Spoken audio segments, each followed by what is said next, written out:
नोएडा का नाम सुनते ही आजकल दो ही चीजें दिमाग में आती हैं, बिल्डर और बायर्स। और इस बार चर्चा में है ओमेक्स ग्रुप, वही ओमेक्स जो एक समय पर विश्वास और लग्जरी का नाम हुआ करता था।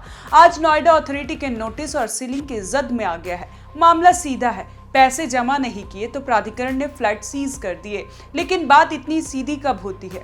170 फ्लैट पहले ही सीज किए जा चुके हैं। अब प्राधिकरण कह रहा है कि अगर बिल्डर ने 25 करोड़ रुपए जमा कर दिए तो 50 और फ्लैटों को रिलीज कर दिया जाएगा। सवाल उठता है, ये 50 फ्लैट कौन है? क्या ये वही फ्लैट हैं जिनके खरीदार पिछले 5 से 7 साल से किराया देकर, EMI देकर, केस लड़कर थक चुके हैं?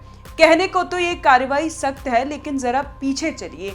क्या ये वही नोएडा अथॉरिटी नहीं है जो वर्षों से बिल्डरों की मनमानी पर चुप्पी साधे बैठी थी? वो सब कुछ देखती रही, अधूरे प्रोजेक्ट, रजिस्टर न होने की शिकायतें और बायर्स का बार बार आंदोलन में जाना। फर्क बस इतना है कि इस बार कैमरा ऑन है, चुनाव पास और जनता अब ट्विटर पर ट्रेंड चलाना सीख चुकी है। ओमेक्स ग्रुप के लिए ये सिर्फ एक आर्थिक मामला नहीं है, ये अब उनके रियल एस्टेट बिजनेस की साख का सवाल है। पहले भी उनके ऊपर यही आरोप लगते रहे, पैसा तो ले लिया लेकिन प्रोजेक्ट टाइम पर नहीं बना। कई प्रोजेक्ट ऐसे हैं जहां पोजीशन के नाम पर सिर्फ बहाने दिए गए। और अब जबकि प्राधिकरण ने 25 करोड़ जमा करने का अल्टीमेटम दे दिया है तो ओमेक्स की हालत वही हो गई है, ना घर के रहे ना घाट के।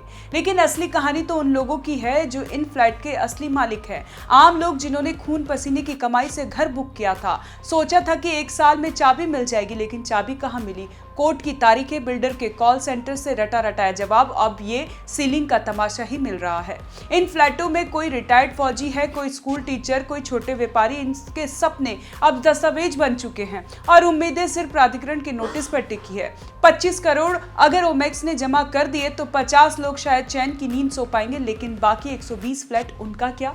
प्राधिकरण की बात करें तो अब वो लगातार दावा कर रहा है कि हर बकाया बिल्डर पर कार्रवाई होगी, लेकिन क्या सिर्फ ओमेक्स ही है जिसने डिफॉल्ट किया है? नहीं, ऐसी लंबी लिस्ट है जिसमें कई बड़े बड़े नाम शामिल है जिनकी मार्केटिंग तो मुंबई दिल्ली तक होती है, लेकिन उनके प्रोजेक्ट की सच्चाई नोएडा एक्सटेंशन की धूल में दबी है। असल सवाल यही है, क्या ये कार्रवाई दिखावे की है या असल सुधार की शुरुआत? क्या ये 25 करोड़ वाकई जमा होंगे या फिर कुछ सेटिंग के बाद मामला शांत हो जाएगा? और अगर वाकई रकम जमा होती है तो क्या बाकी फ्लैटों के लिए भी ऐसे ही कार्रवाई होगी या फिर ये बस एक सैंपल केस बनकर रह जाएगा? बिल्डर बायर का रिश्ता अब सिर्फ लेन देन का नहीं रहा, ये अब भरोसे और धोखे की लंबी कहानी बन गया है। और नोएडा प्राधिकरण के लिए ये वक्त है कि नई इमारत लिखने का, एक ऐसी व्यवस्था जिसमें न सिर्फ पैसे का हिसाब हो बल्कि इंसाफ का भी। सवाल तो ये भी है कि अगर ओमेक्स जैसे बड़े ग्रुप को 25 करोड़ के लिए नोटिस थमाया जा सकता है तो उन छोटे छोटे बिल्डरों का क्या जो पूरे प्रोजेक्ट को ही गायब कर देते हैं? क्या उनकी फाइलें भी धूल झाड़कर खोली जाएगी? नोएडा के हर टावर में एक कहानी है, कोई बेसमेंट में रह रहा है, कोई बिना लिफ्ट के 18वीं मंजिल पर, कोई बालकनी से बाहर झांकता है तो सामने सिर्फ अधूरी इमारत दिखती है। और ऐसे में जब ये खबर आती है कि 50 फ्लैट रिलीज होंगे तो उस अधूरे घर के कंक्रीट में थोड़ी उम्मीद उगती है।